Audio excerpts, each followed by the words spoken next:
Okay, guys, we're going to ask Scruff. Now, this one's for Dex. It's a question I get all the time, all right? Over and over and over. I'm really struggling to manage risk reward. Well, first of all, I don't believe in risk reward. I work on ROI. So the principle of me going into market is never based on, well, I put one position in to get three. Because in reality, that doesn't work. That's why there's a huge failure rate in this industry.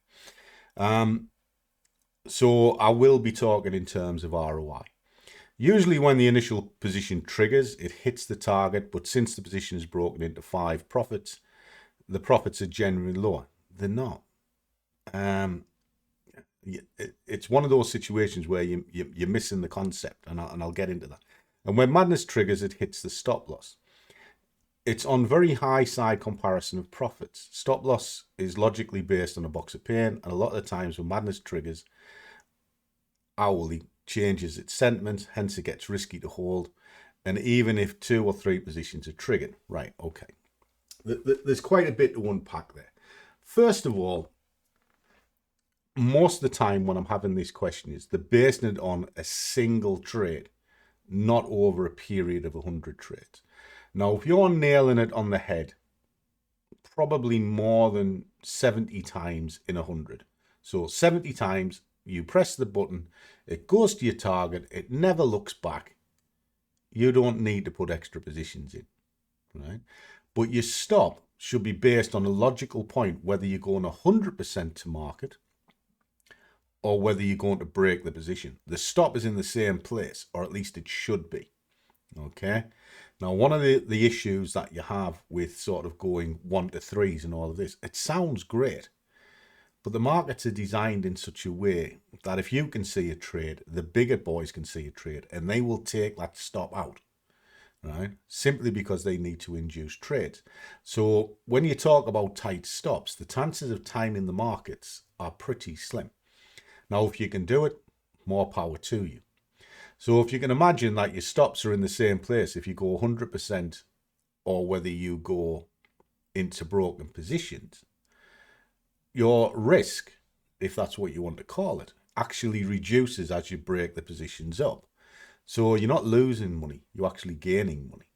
Now, you work out your risk reward to a basis to start with of one-on-one, but one-on-one on the average amount of positions you put in, but that average has to come from a good data sample. If you're basing it on one trade, because this is what I get all the time. Well, I took one trade and only one of the positions, and I only got 20% of what the profit would have been. Yeah. But what about the next 99 trades? Well, they don't matter. Well, they do matter because you'll get a data sample. Now, I've done this 20 years and I've figured out for my own way that it's roughly about position 3 based on a half ATR stop. Okay. And as you see, I also trade less because the other argument here is they chase the markets. They don't analyze the markets. So they're just looking for any trade they can get. And then they think that's madness will be a trade solution. It's not. It's a trade complement. So you do all the analyses first. You work out roughly where you're going to get out for profit. Now, sometimes that can be huge. Sometimes it can be small based on where the next barrier is. You look at where the stop will be based on a barrier to protect it and a swing point to protect it, because that's what the market's going to test, and they will test. If it tests 1, you've got a problem. If it tests 2, you've definitely got a problem and you need to get out. Hence 2 barrier points. First one is a mental stop, second one is a physical stop. All these elements put together. Now, if you're not doing your initial analysis in the first place, there's no risk-reward madness system in the world that'll save your neck. You're just doing it on blind faith.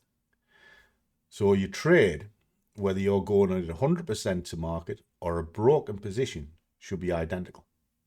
They should be the same if you're trading fully.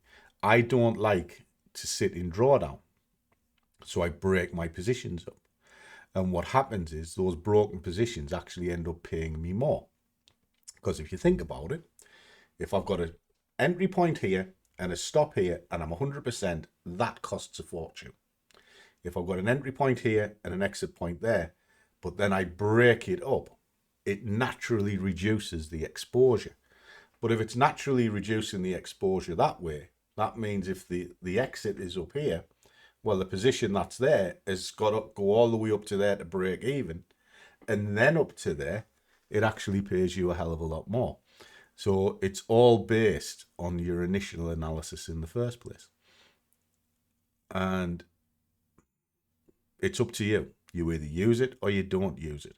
But personally, over the years, I've found it's the best way to trade. And when I speak to sort of many professional traders, every single one of them uses a DCA process. All of them. They build into a trade to get a better profit out. Just something for you to think about. Catch you soon.